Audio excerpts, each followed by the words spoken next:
Welcome to the RPG Podcast. And we are live. Oh, God, Patton! Presented by SHEATH. A Time Wheel production.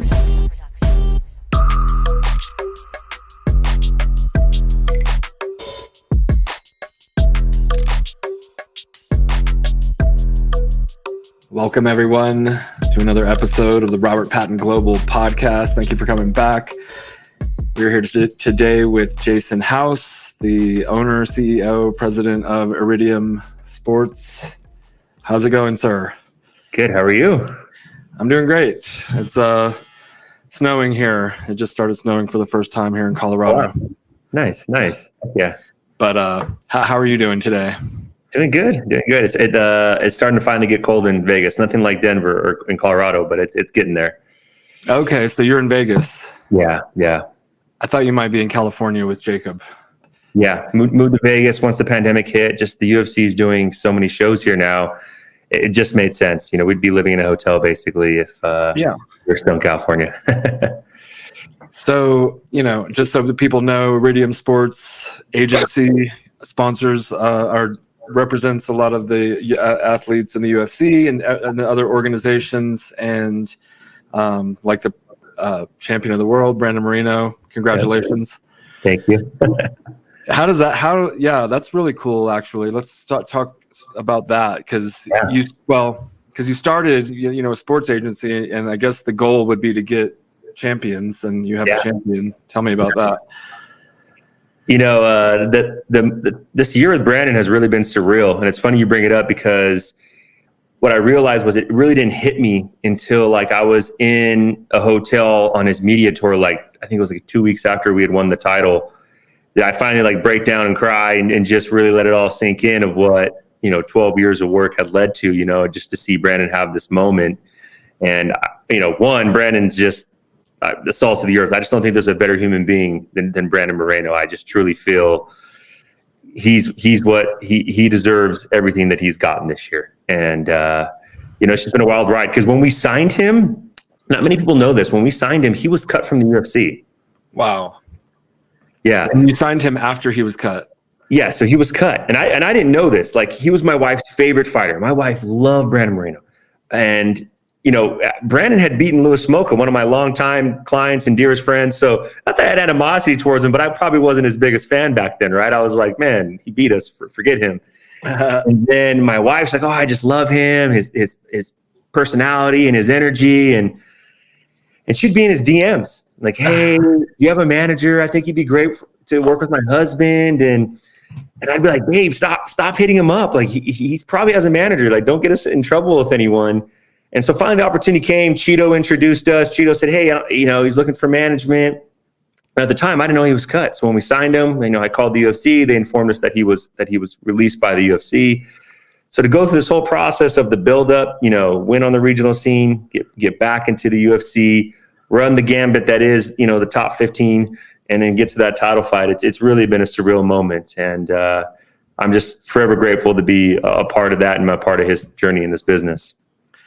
Yeah, that's amazing. As a SHEATH company, we've been wanting a champion as well. And so to pick him up and then for him to fight for the title and win was just electrifying. Yeah. I saw him choking out Figueiredo.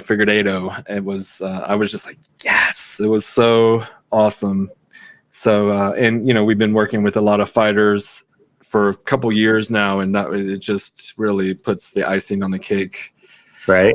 Yeah, but we both started, sounds like 12 years ago ish. Mm-hmm. So it's been a long ride. Tell me about how you got started with all this. So I finished playing college baseball, went to law school, was kind of missing the camaraderie that kind of comes along with being part of a team. So I started training at Team Oyama. I was doing jiu-jitsu with Jiva Santana, and Jiva really became a father-like figure in my life. We really bonded.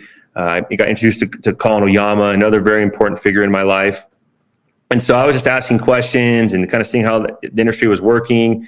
And then a sports agent came to talk to my law school one day, and he actually represented MMA fighters. And so I literally blew this guy's phone up for about 4 or 5 days. He finally took my call, got an internship there, started working there. And then when I'd finished, completing law school, I kind of told my father that I kind of wanted to go on my own. I had some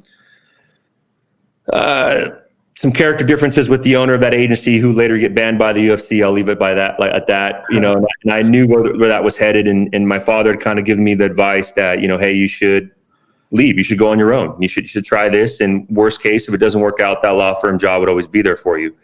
So I, passed the bar, started working at Outback Steakhouse while managing fighters, and did that for 2 years, and really, helped get the company on its feet. Wow. I like the Outback Steakhouse story. Yeah. And you're a lawyer and you're working at Outback while you're trying to pursue your dream. It's humbling, it's humbling when you see your law school colleagues and they're driving nice cars and they're buying nice homes in Orange County. And, I'm serving tables and people are yelling at me because their steak wasn't cooked right. And I'm like, sir, I didn't cook your steak. I'll gladly fix the steak for you. I'm just trying to get by and build my business, So Wow. It was definitely some very humble times in my life, but I look back on them with a lot of joy and appreciation for what they did for me. Orange County, that's expensive living there. It is. Yeah. I lived there from like my freshman to junior year in high school in Huntington Beach. And then I went to Georgia, graduated high school, went to college, kind of failed out of college from being an idiot, and then moved back to California for a few years, and ultimately ended up leaving again when I realized, like, at this pace of work and scale of pay, I'm not going to ever be able to buy a house here. So I figured I'd move to Texas, and then ultimately they pay you based on kind of the price of living in a general area. So when I moved to Texas, then my pay went from $20 an hour to $10 an hour. And so I was just like, okay, well, that didn't work out quite how I planned. But then, so I joined the Army, and then kind of the rest is a little bit history on that front. But nice. What part of Orange County did you live in? So I actually grew up in Diamond Bar, which is right on the border of Orange County. I went to law school in Costa Mesa, so that's kind of where I was at. And I was working in Outback Steakhouse in Brea. So, I spent a lot of time out in Orange County and kind of making a lot of friends out there. I went to Orange Coast Community College, which was in Costa Mesa. So I'm very familiar with that area. I actually did graduate from that college, but and then ultimately went to like a couple more colleges, and then finally got my bachelor's and master's in business. So it's nice to have that in the bag, but I don't really use it. Do you use your legal degree much? I mean, not as much as, I would like to tell people, like reviewing contracts, obviously that's part of law, but, I always laugh. I feel like a lot of business that you learn is really life lessons you learn growing up, right? Just how to treat others, how to listen very well, how to just serve others. I think if you can serve other people, they're going to naturally want to help you back. And, I do think law school helped, but I don't think college and law school helped as much as people would like to perceive sometimes. Oh yeah. And it's, the doing things in a certain way, treating people in a certain way where you do more than they ask of you, and just deliver, go the extra mile, and be a positive kind of person, and have a good relationship with them, and not, blow things up. Have you read any success books? Yes. I read a lot. What's your favorite success book? I think How to Win Friends and Influence Others by Dale Carnegie is a huge one for me. Mm-hmm. Yeah, I read that. Relentless by Tim Grover is up there. It's very high on my list. He just came out with a new book called Winning. I really like a lot. I've been reading a lot of Simon Sinek. I think that's how you pronounce his name, a lot lately. I just read Your Next 5 Moves. I think that by Patrick David Bett, I believe his name is. Wow. I enjoyed that one as well. I try to read a book a month. Okay, so you're knocking them out. My team and I, I send my team a book, and we all read it together. And great. the first one we read was Success Through a Positive Mental Attitude by Napoleon Hill. Mm-hmm. And then we just read this Getting Things Done, which was super boring, but really like digging into having an external mind, like just basically writing everything down so that you're not trying to jumble it all in your head all the time. And that was pretty good. Now we're reading The Science of Getting Rich, which is a very short book, and it's very woo based, like magic.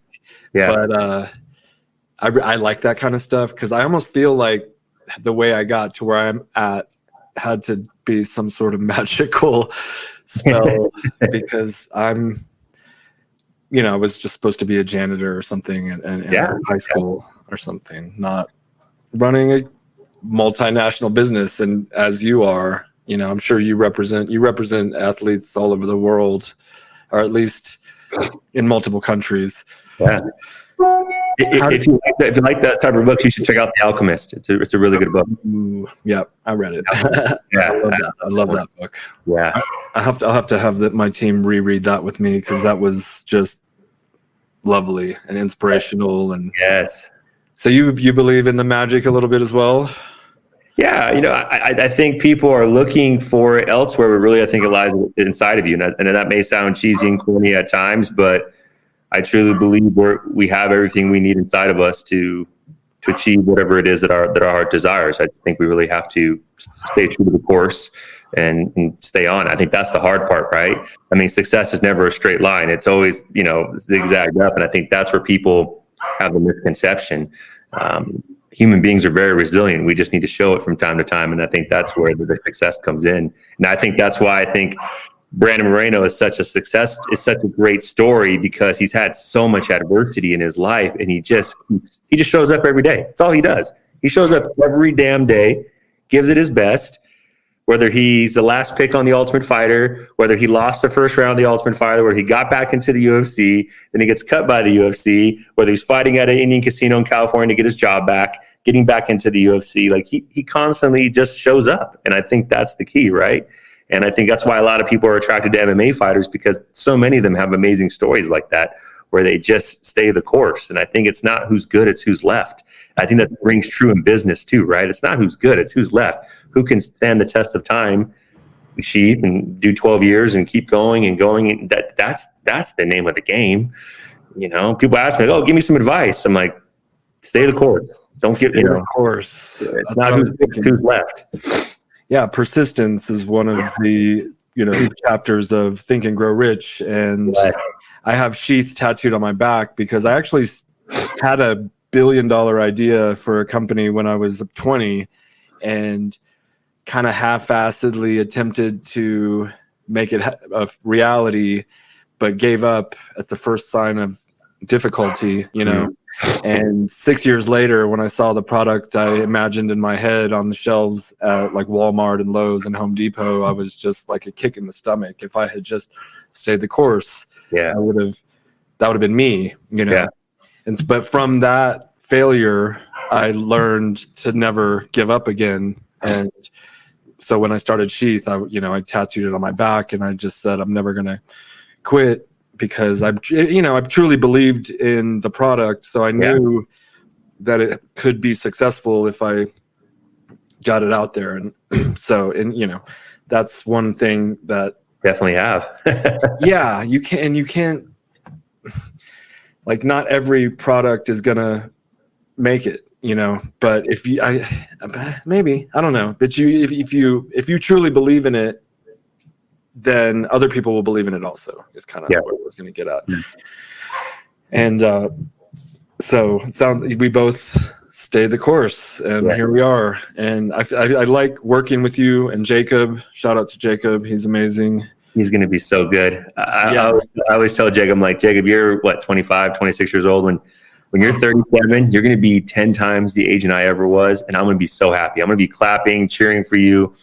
He just works so hard. And I look at him and I think, man, if you could only see where you're going to be in 10 years, you're going to be so, keep your nose on the grindstone, because you're going to make it, man. You're going to be big. Yeah, he gets it about the giving, and then ultimately it comes back to you, give ask that there's like a Gary Vaynerchuk kind of theory, jab, jab, punch, but it's give, don't ask right away, give, show what you can do, and then provide some value, and then maybe, kind of ask for something. And he's got it. I don't know if he read certain books or is just natural, but his positive attitude is in line with success for sure. Tell me how you got your first client. So my first client ever was LaRon Wilson. He actually played football in college with my strength coach in college. And so when I went back to college to see my strength coach, and I said, hey, I'm going to be representing fighters. And he's like, hey, actually, my roommate from college is fighting now. You should talk to him. And so kind of one relationship that led to another. And, LaRon is a real pioneer for my agency because he really helped get my name out there. I graduated law school at 24 years old. I was young. I barely could grow facial hair at the time. And he really helped to vouch for me. And I'm forever indebted to him because he took a chance on me when not many probably were willing to do so. And we had a lot of great experiences together. And, ultimately he helped lead me to my first UFC client. And, I'm forever grateful for the role that he's played in our agency. That reminds me of like Jerry Maguire a little bit, getting that first client and really just sticking to them like glue and making sure everything goes right for them. And then ultimately that will lead to more clients. Yeah. It's the truth. Yeah. Okay. So, and then you start representing him and you try to find people to sponsor him and stuff like that. Yeah. So I ended up booking him a fight in Cortez, Colorado, which you may be familiar with. It was like $400 to show up and fight, $200 if he won. I had to drive 11 hours from California to Cortez with him.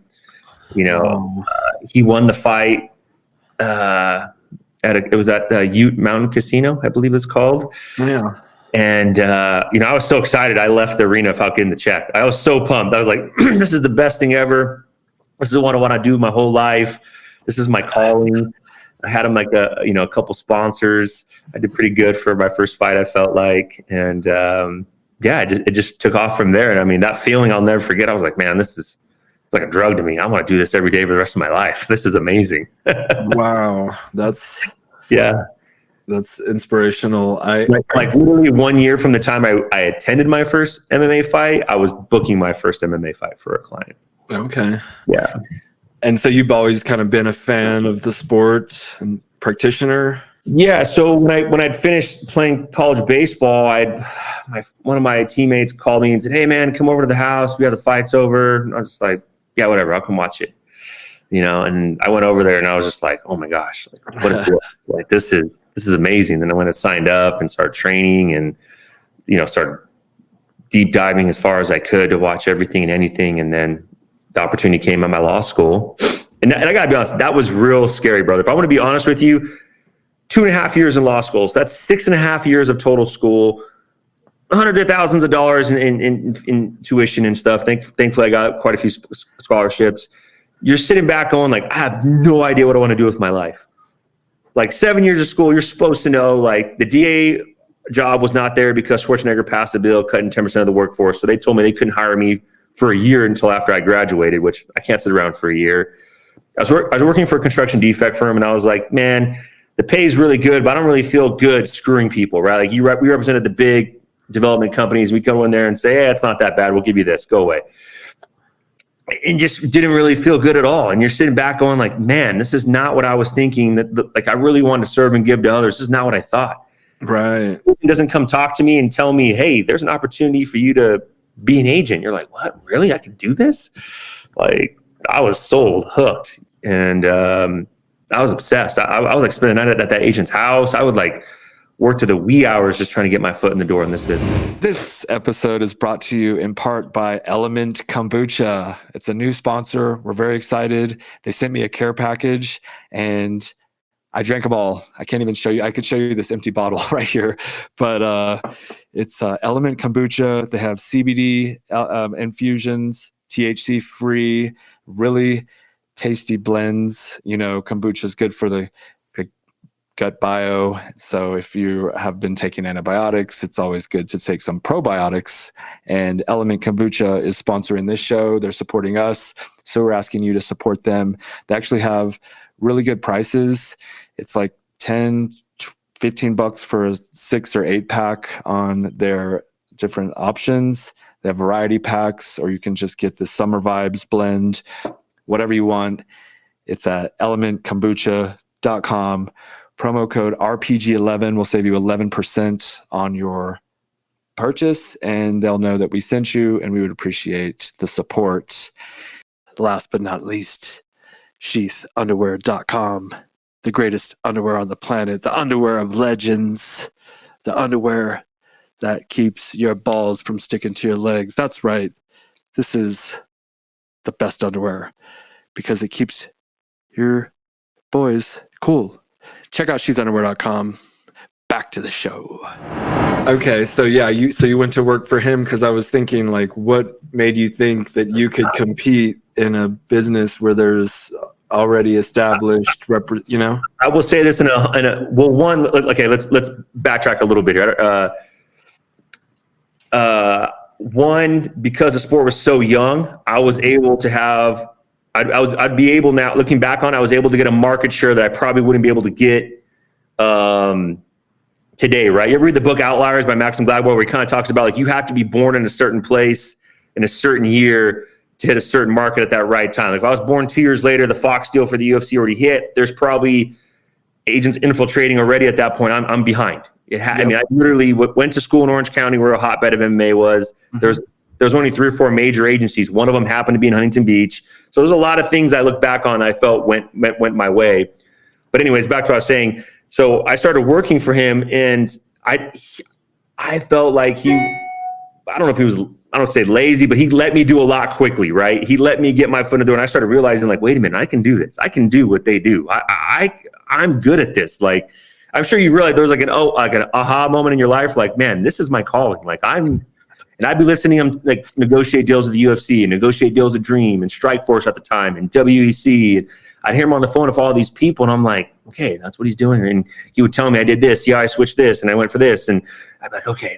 And I started thinking, like, man, I can do this. And, he was a very good age. I'm not trying to knock him, but, like, seeing him do it, he gave me confidence that I could do it. Not that, he didn't do a good job or he's any lesser of a man, but he just showed me, like, hey, this is not hard. You can do this, and because you might imagine, somebody might think that someone running a company is more than a man. Like, we idolize them and put them 100%, on a pedestal. 100%. Yeah, thank you. Yeah, that's what I meant. Like, you kind of put it up there on a pedestal, and you're like, wait, I can do this. I And I was seeing how the company was ran, how you do the books, and how you do this and that, and I was like, man, I can run this. And so when I had LeBron and I started getting sponsors, I'm like, oh, I got 2 sponsors. I did pretty good. I booked a fight. Hey, got him a good matchup. He won. I'm like, let's go. Let's start picking this up. And then it was just try to be in as many MMA events as possible and shake as many hands as possible and just get my name out there.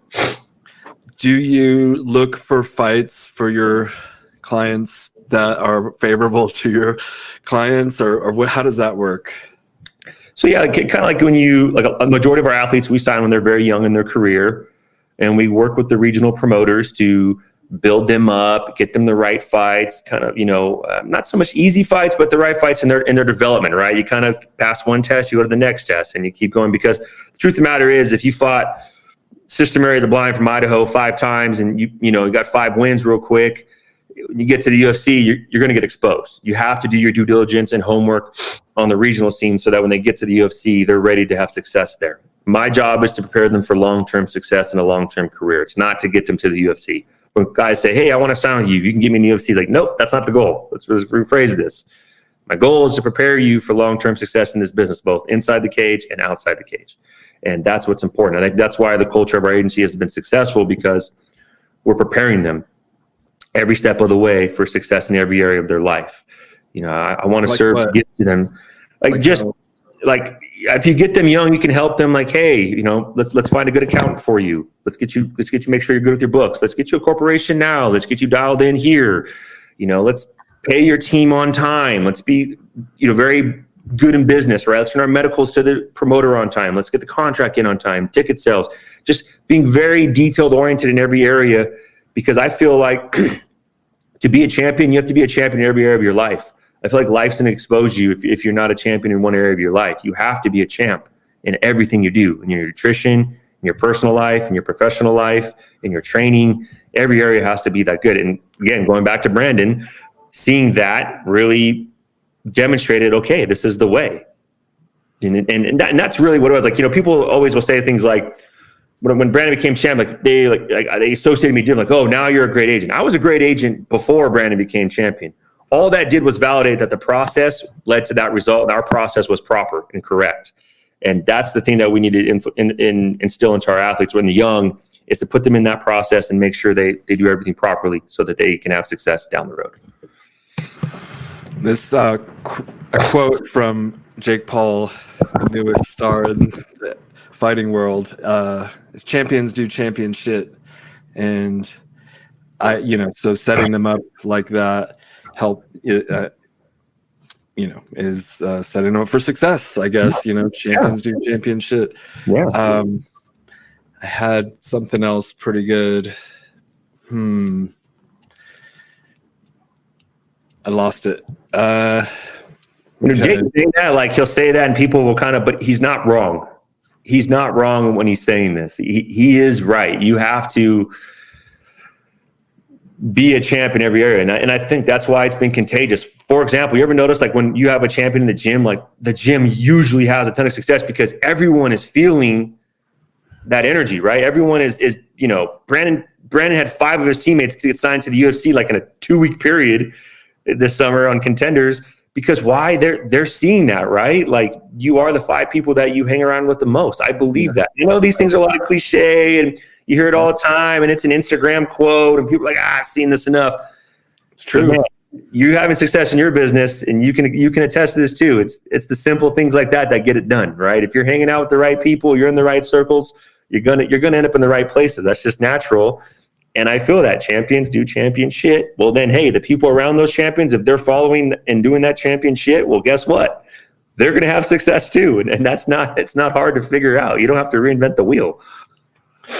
Yeah. I like that you guys are working with your athletes so closely and helping them, because I know they're just fighters, they don't know anything else, and you don't even really want them focusing on too much else other than fighting, and helping them set them up for success, whether it's the UFC or Bellator or PFL or ONE FC, whatever.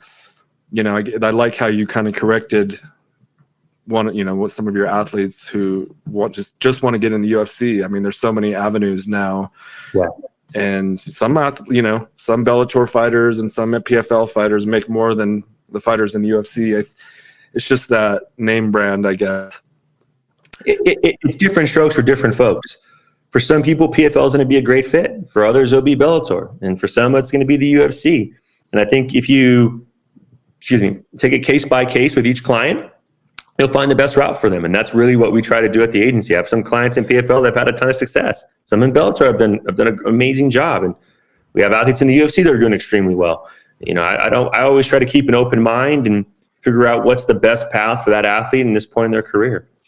Well, I'll say this, for SHEATH, like you were saying earlier, the right time and the right place. If I were to try to start SHEATH right now with the inflation and all the prices going up and taxes going up and shipping and this, the sourcing from China and other countries is just the supply chain management. I was good luck trying to start now, because the barrier for entry is going to be far greater. Yeah. Do you ever have to cut someone? We have in the past. For me, I just feel the culture of this group is everything. If you protect the culture, you're going to have long-term success. If you don't protect the culture of your business, it's over. It's game over. It's a wrap. And I learned that at a very young age. Very early in my career, I learned that talent will take you places your character is not ready to go to. You need to chase high character athletes. You go after high character, the talent will take care of itself down the road. But if you go after talent and their character is not there, you're going to get exposed. And for me, I just want high character people in my agency to protect the culture. And sometimes we're not a good fit for you. That's okay. Maybe you're a better fit for someone else. And that's totally fine. I'm not for everyone. But for those that I'm for, we're going to do damn good for you. And we're going to go very far in this business. And I try to always tell our clients that, like, hey, what made you want to sign me? Hey, yeah, you're having success in the cage. That's one part. I really try to look at how they acted outside the cage. How they treated the fans, how they worked with their family and coaches, the type of interviews they're giving, who they are as a human being. Because inevitably, this is a relationship.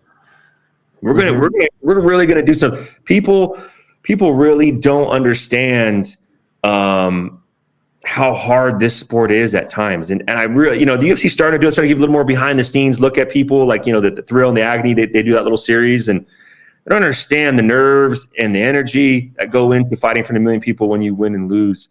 And to be in someone's small circle like that, you really have to make sure it's the right fit for you.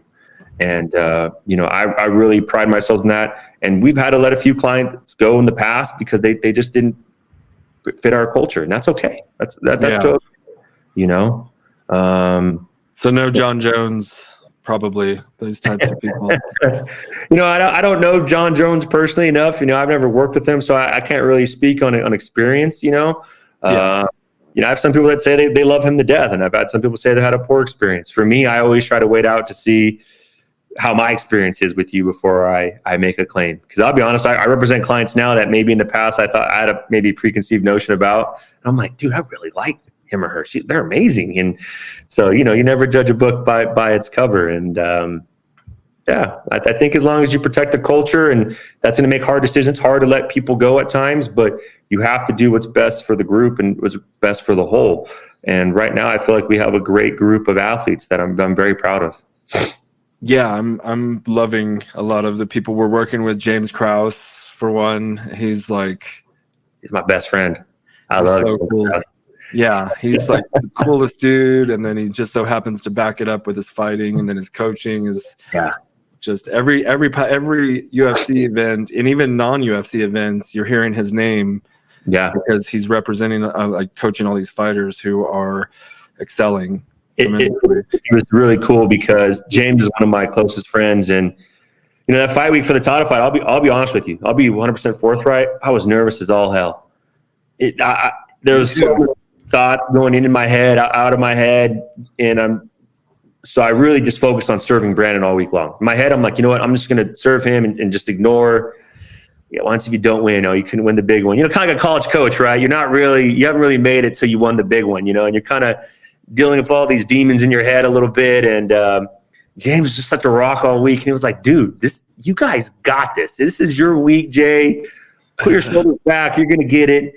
I'll never forget. Brandon wins. I'm there with my wife. I'm emotional. I'm crying. James hops the fence, runs up to me, and gives me the biggest hug. And I was so glad that we had that moment together, because you get it, but very few people will get what it's like to even get a chance to compete to be on the mountaintop, let alone win on the mountaintop, right? And so just to have James there, it just meant everything for me to have him there that night, and to find, I don't know how he found me. I don't know how he found me in the crowd. He literally jumped this thing. I just see him running at me, and he's like, dude. And it was like a great moment, it was caught on camera. And, I'm forever grateful for James, because he's been such a great guy for us. Yeah, he's amazing. One thing you were saying about, preparing the athletes for success, it sparked a thought in my mind as a business owner who pays for the athletes to represent us. And, just, I guess, business shop talk, whatever. We've never talked. What I want, and it's kind of maybe a little bit difficult to articulate, but I think of O.J. Simpson or whatever, and pre-murders, he was selling every products, and he would you could tell he put a lot of effort into promoting the brands he represented, and we get that, but I want people to sell this shit, you know what I mean? And not just necessarily wear it, and not just, have a picture, but like, you know, testimonial and like put it, like tell people and really be enthusiastic about it, you know, and even maybe oversell it sometimes, like maybe embellish, you're like, this is the best shit ever, you know. and that's, and you know, since we've never talked, and I don't even know if I've ever really, I probably have told Jacob that, but just, you know, like they're athletes, and so it's a fine line, you know. You don't want them to be like, she's, you know. Brandon's post yesterday was hilarious because the engagement on it was like through the roof, right? Yeah, like girls commenting on the guys, and he's just sitting here in these dope pair of briefs. You're like, okay, let's go, you know, like. Yeah. Oh yeah, he's killing it. He's in that video we made with him during the photo shoot with him and Yasmin. It's the coolest thing ever, and me being able to hold the belt was surreal, because I do like vision boards once a year, and just for fun, we'll get like a group of people together, and we call it like a vision board party. And the last one I made, I had just kind of really started putting more effort into the podcast. I've been doing podcasts for like 5 years on and off around like kitchen tables and stuff, but I got this picture of me with the microphone, and it's just like my head, and I cut it out and I put it on top of Rafael dos Anjos where he was holding the belt. Nice. And I was really kind of implying that I wanted to be the world champion of podcasts. Yeah. But then 6 months later, I'm holding the belt, like a real belt, on my shoulder, just like he was holding it on his shoulder. And so many of the things I've put on my vision boards have come true. Yeah. And that was just kind of a cool moment to when reality like meets your hopes and dreams. That makes me really happy. On my vision board, I actually had a picture of it was Jose Aldo when he won the belt, and I really thought, man, I think I get the champion. And I always had like I wrote on a little post-it like "and new," and so all the week leading up to like probably for like 2 months, my wife was going nuts in the house because I'd be walking around going "and new." Kept saying it over, just trying to really embrace it, you know? Yeah. And I believe in that stuff. Ozzy from the UFC called us to go in the cage. I was not expecting that. I was just happy that we won the damn belt at the time. He called me, and right when I walked in, Bruce was like, "No." He came and gave me a hug, and I was like, "Bruce, you have no idea how long I've waited to hear you say those damn words." But I just updated the vision board because I have the picture of Brandon now with the belt, and I put "and still," right? And that's the new, that's like our new thing. And you'll appreciate this because you work with Brandon, but I think it was like 2-3 weeks before the fight, he was commentating, and I was texting him something, and he sent me a video, and he said, "Hey, brother, I'm so ready. They're gonna say 'and new,'" and he said it all out, you know, like. I could just feel his energy, you know what I mean? I could just feel that he was so ready, you know, like I've never seen someone, even backstage, he was cucumber cool. He was just so like, it was just a rite of passage almost, right? Like he was going to do it. And even now he's still a laser, but I love that you do vision boards because that's something that I've done. And I try to take pictures every year of my vision board and kind of see how they evolve. Like, okay, I got the Range Rover I wanted. I got the, you know, every year other things that you had. And it's cool to see the growth because sometimes you don't look back and see the growth, right? Sometimes you don't. You're only seeing the next mountain you want to climb. But sometimes it's good to take a break and look back and reflect. Like, man, you told me 2 years ago I'd have this. I'd be like, man, this is amazing. Like, this is everything I wanted. We'll keep on this thread because, like, one thing that I noticed a few years ago was Henry Cejudo would do the whole, like, he would reenact, or prior to the fight, he would enact what he envisioned to happen, you know, walking out to the ring, putting, you know, having his hand raised at the end, and just he would, I guess, rehearse his victory, and for, I mean, he's the Triple C, you know, so he made it happen. Whether it, no, I believe it. Like, I'd be lying to you. Like, I try to visualize for about 6 minutes a day is like my goal right now. Okay. And I visualize like going to the arena, you know, like having fun backstage with Brandon, watching him get his hands wrapped, you know, going out to the fight, visualize how I thought the fight was going to play out. And then I visualized, you know, being backstage, you know, with the belt and taking that photo that we took. And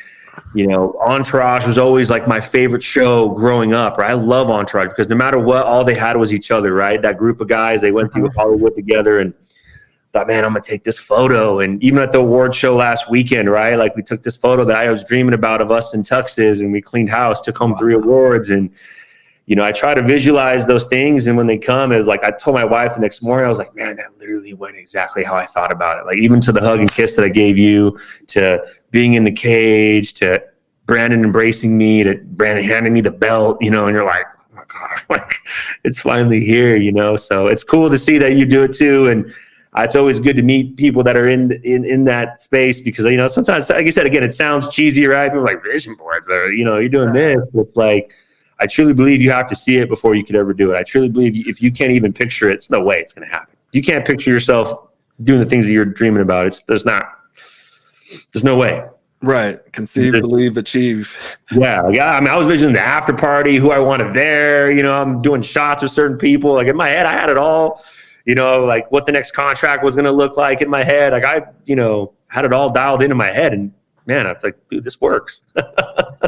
Yeah, for years, and it hasn't happened yet. And you know, you got to think of it kind of like putting a seed in the ground, and then the length of time it will take for a tree to grow might be how long it takes for you to get that thing that you're trying to grow. But I'll, you know, and I need to probably get back into it, but I would visualize myself standing at the nose of my private jet, like rubbing the, you know, the metal, and then I could feel like the lettering of SHEATH that would be painted on.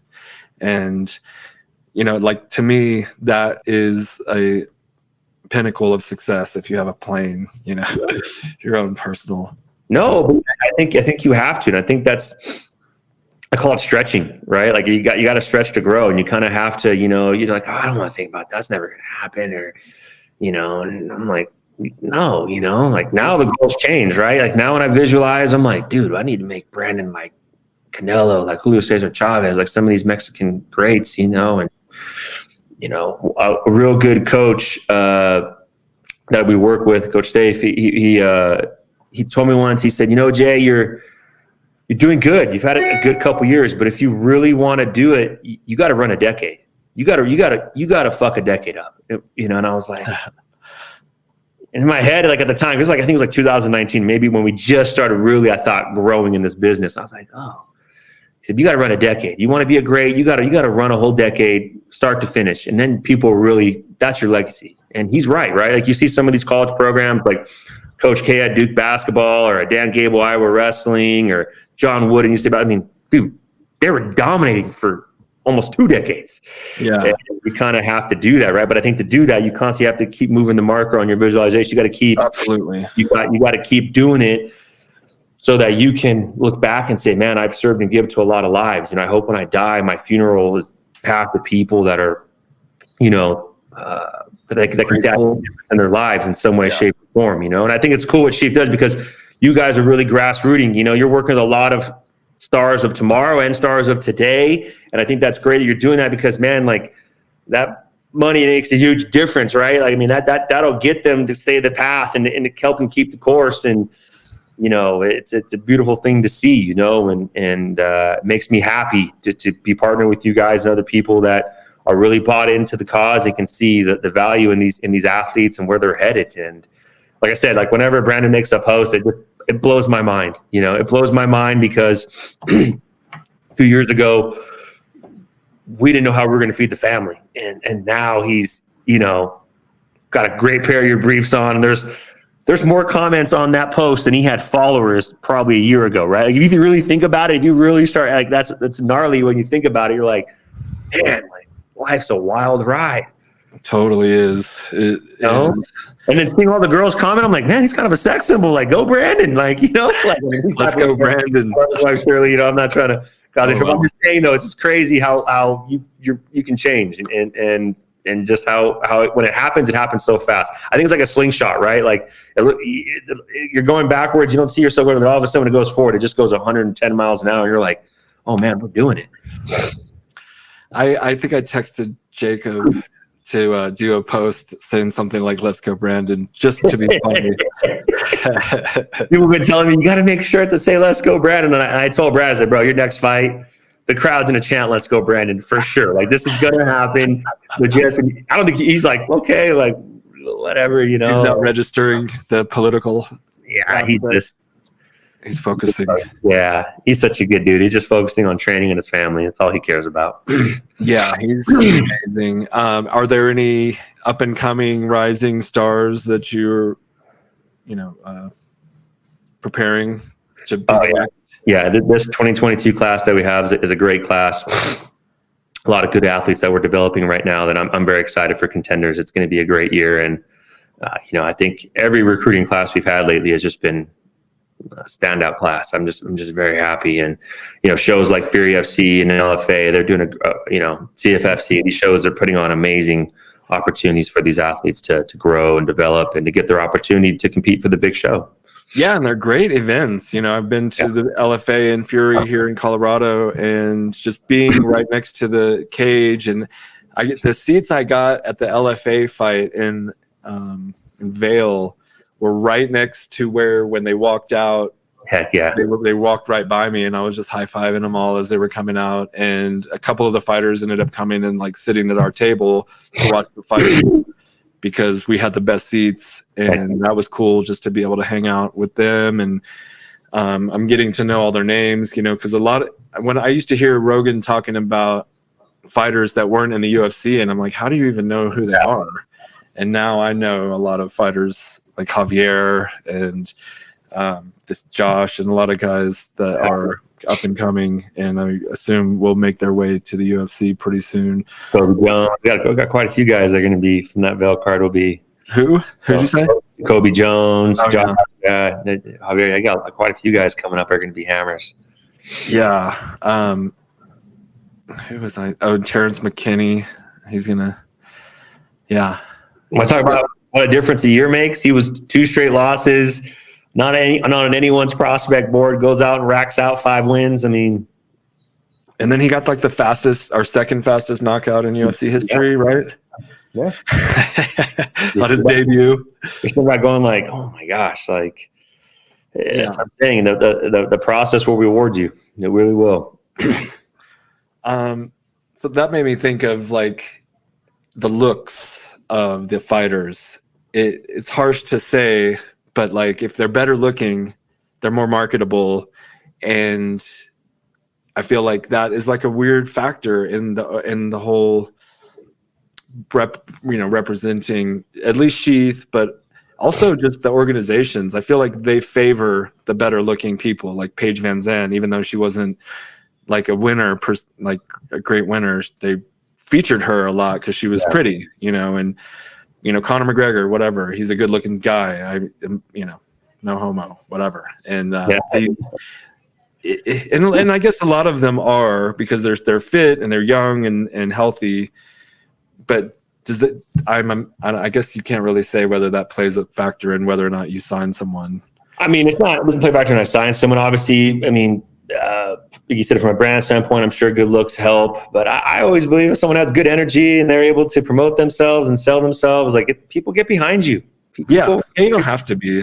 People about authenticity, and you give a good interview, you get on the mic, and I've seen people really sway the crowd before. So, I always tell people, be you. I think for a while there's a lot of people trying to kind of emulate the Conor and how he came up, but I think everyone's come up needs to be different and unique in their own. Terrence has come up as his own. Brandon Moreno has come up is his own. James Krause is his own. Chito Vera, same way. They've all come up in their own ways, and it's been a pleasure. Like I always tell them, and then your journey I've enjoyed because everyone is so unique. Each journey is so unique in its own right. I like Chito. And when he beat Sean O'Malley, that was probably pretty exciting for you. It definitely was. There was a lot of bantering back and forth in that fight, and Sean obviously has a lot of hype. And not to take anything away from Sean, but I feel like sometimes people were just sleeping on Chito, and that's what was kind of the frustrating part for me. So it was good to get that validation and to get that win. I never try to take any credit from anyone. I think Sean's doing a great job promoting himself, and he's had some great performances inside the octagon. With that said, we took the fight with Cheeto for a reason, and I think that fight went like I thought it would go. And yeah, because he's only, I mean, for me, Sean only fights like non-ranked fighters, and he pieces them up real good. But when he finally fought a real fighter, I mean, and granted, his ankle rolled, and we could call it a fluke maybe, but I would like to see that run back.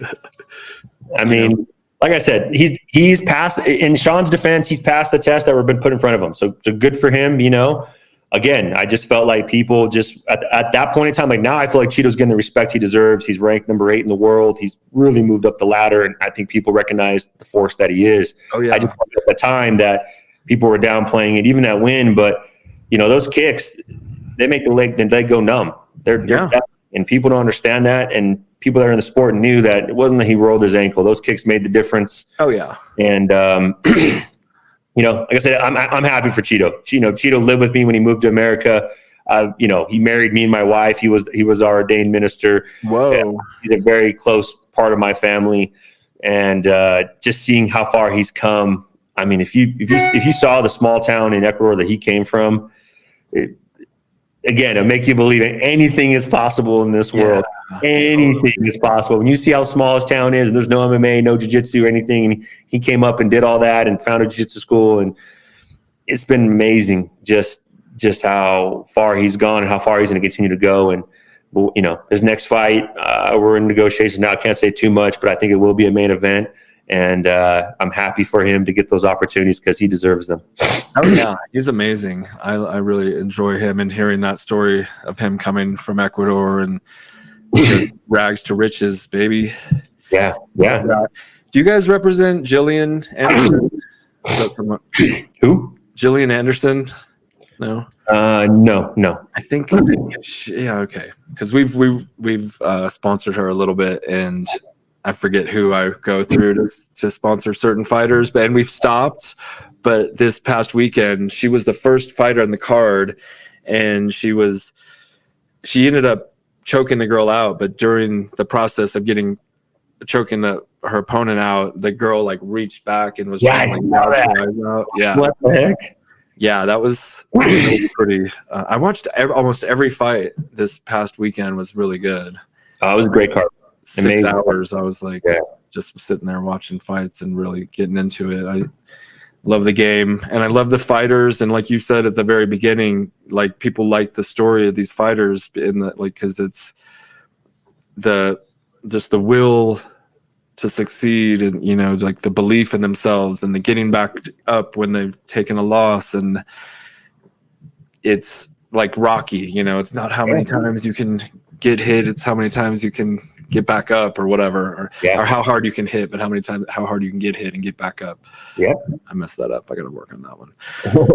Yeah, I mean, like you said, you see it so many times. The guys that face adversity and they come back and their success. I mean, I've seen guys get cut from the UFC and work their way back, like Christos Yagos and Louis Smoka and Brandon Moreno, and you see these stories, and it's just so humbling and so motivating to see them go back, and that, because it's got to be a feeling to go back to the regional scene, fight in front of 1,000, 2,000 people, everyone asking what happened, thought you're in the UFC, get those wins, come back. I mean, it's impressive.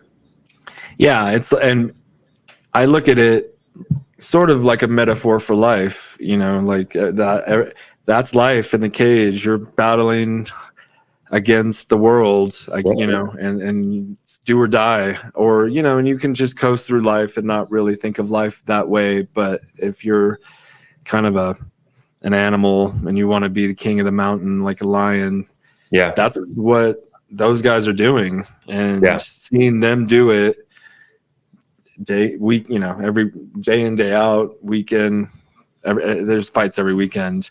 It's just reinforces that it's nonstop. It never ends. And you got with our business, there's no really taking time off. You got to we play every day. Yep.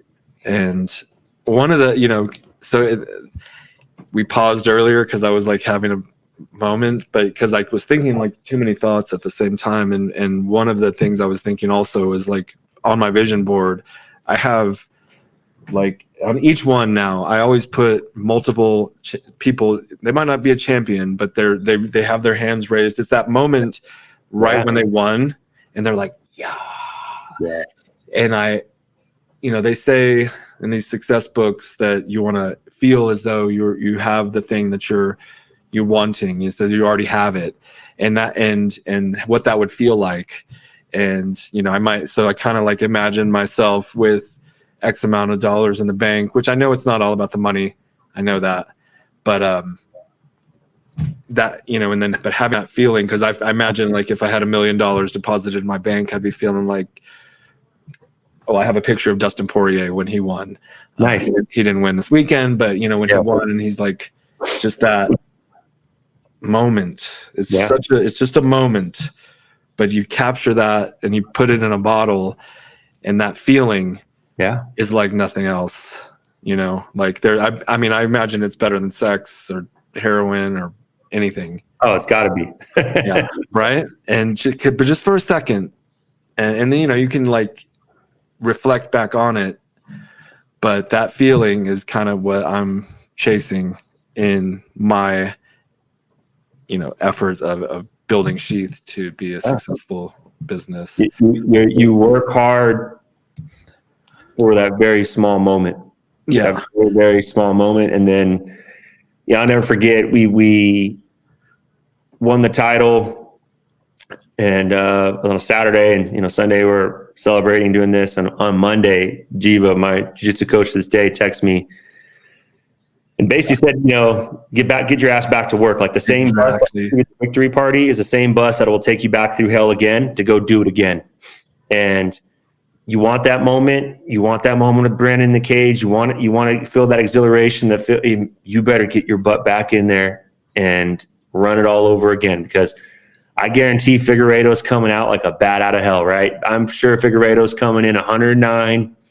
He wants his belt back, and that's great. Let's go, and his team's doing everything they can to beat us, and our team's doing everything they can to beat him. And you're right. If you want those moments of exhilaration, you're going to have to pay the iron price for it. And that's what people don't realize. Like the moments of victory are so small. Mm-hmm. So even if you said the $1 million in the bank, like it would happen. And then in an hour, you're probably like, how do I get $2 million? We said at the same time, like, I love it, but that's really like, and that's why Brandon's been hashtagging like job not finished or something like that. He's been hashtagging lately. I think I saw him put, and I think he knows that he needs to show people, we're the real deal. He's the real deal. Yeah. I love his form, his, like he has that, and I talked about him a little bit on the podcast we did with him, but that Mexican boxing style, and just those tight shoulders. And I love his style. He's got it, like being Mexican, they happen to just be tough motherfuckers apparently in the boxing and everything with life. They're the hardest working. Have you gone down to TJ? I have. I've been there. Yeah, but not anytime recently. When I used to live in Orange County, I went down a couple times. You have to go with Brandon Moreno. Okay. Oh, I bet it's amazing. You have to see this. Like he just walks around like a god or what? I mean, superstar.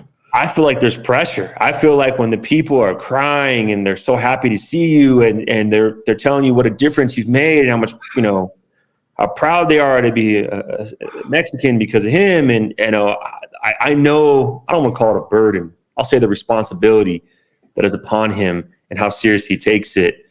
And it's nothing like I've ever seen before. When I went with him on that media tour, I looked at him, I said, brother, like the impact you've made is amazing to me. There's some kid in Mexico right now training with the Brandon Moreno shirt on, and he wants to be like you, and he's sitting there and he's doing the Brandon Moreno,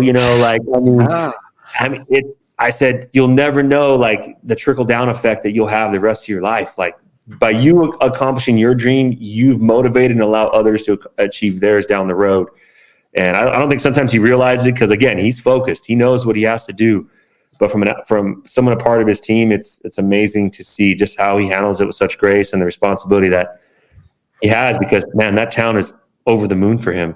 I mean, they're just, it's insane. It's crazy. I mean, I can only imagine. I know one of my sister-in-law, she's from Mexico, and her brother is like idolizes him, and you guys were cool enough to get me a signed pair of Brandon Moreno gloves, and we sent it to him. He's going to get them for Christmas, and so I'm sure he's going to be very excited about that, because it's a big deal. Like Brandon, he is such a great representative, you know, of Mexico and the UFC and Iridium and SHEATH. It's you know, once in a lifetime. You know, now that you're from Orange County, you know, that's kind of where I grew up. So to have him fight Anaheim, ooh, for me, it's like it's like a coming home party. It's like that I couldn't even dream of as a kid, right? Like your client fighting in your home arena, the arena closest to your home, in front of all your friends and family, to have them defend the title, you know, against a very formidable foe, someone that you've had a long history with in a trilogy. You look back on it, and it's just like, man, I never could have dreamed of. I couldn't have written a better script. So yeah, like Figueiredo. I like to just say that Figueiredo, but the God of War, isn't that his name? Yeah. Well, Brandon beat a god and made him kind of look weak, but I guess Figueiredo has a hard time making the weight. Yeah. Is that accurate? Yes. And so that's just an advantage, I guess. And we'll keep that for what it is. And yeah, we'll see. We'll see. We'll see. But I don't play the UFC game, you know, like the like the PlayStation. I've played it like once, like 10 years ago. But is Brandon on there? Yes. As a champ and everything? I'm not sure. I don't play it too much, or I've never played it, but I know he's in there. I know he's in the game. Okay. Because when you did that thing with your hands, it made me think, because they always take their moves and you know, put them in the game. Unique style. Yeah. He's, you know, hopefully he reigns. He's not even 30, right? No, not even. Yeah. Hopefully he reigns for like a decade, like you said. You know? Yeah, I mean that's the goal, you know, to expand it and to, you know, create generational wealth for him right now, and to make sure that we're the godparents to his kids, and you know, I love those girls that follow my heart, and it's extra motivation to make sure that they're going to live a very, very good life. Wow. That's a beautiful thing. He always jokes around me. He's like, brother, you're spoiling them. I'm like, bro, that's what the godparent's supposed to do. Like, you're supposed to be the disciplinarian, and I get to have all the fun, you know? They want McDonald's and donuts. They're getting McDonald's and donuts, you know? They want that, you know? Like, so we laugh about it, but all of his girls are sweethearts, and they have, you know, both him and Shirley's personalities, and they're amazing people. So it's awesome. We're going to wrap it up soon in like 2 seconds, but I did want to ask about Yasmin and how she's doing. The future, she's going to be a champ someday. I bet. You know, I'm very excited to be a part of her journey, and I see how hard she works. She's in Las Vegas a lot with us, and she's an amazing fighter and even better human being. And you know, right now she's with Combate, and we're competing for them, and you know, obviously that 3 wins in one night in the tournament, and really put us on the map. And I'm very excited to see who the next opponent is. But I mean, she's the future of the sport. So you're just getting her ready, and you're not trying to rush her and to get in. Yeah, I mean, she's a special talent, and you know, we're just developing her properly and making sure that, you know, when she's ready to go, she'll go. Everyone's different. I've had people go in the UFC at 5-0. I've had people go in the UFC at 18-4. It's different strokes for different folks. You constantly have to analyze everyone after each fight and then make that decision. And you know, we're very excited for her, and I think her being able to experience what Brandon's going through is only going to help her and pay dividends down the road. Exactly. Being like the 5 people you hang out with the most is who you become, right? So, Yep. and I buy into that as well. Like, you can't help but be influenced by these people. Yep. And why would you put yourself around like losers? No, you know, to hang out with winners or hang out with the people who are doing what you want to do. Exactly. And then you'll be able to get there a lot easier. So that's a lesson for you guys out there. There's 2 relatively successful entrepreneurs. Heck yeah. We're, you know, in the prime. We're still on our way to the top, but Sure. we're definitely having some successes. Yeah. So take it for what it's worth. Thank you, Jason, for coming on today. I really appreciate it. No problem. Yeah, it's been a long time coming. We never really talked, so thanks again. And I look forward to working with you for many years to come. Likewise, brother. Likewise. Heck yeah. Okay. Awesome. All right. Well, thank you everyone for coming on. It's been another episode of the Robert Patton Global. We're going to be moving to a new channel, the Robert Patton Global channel. But I'll give more information about that, and we will see you next time. Peace.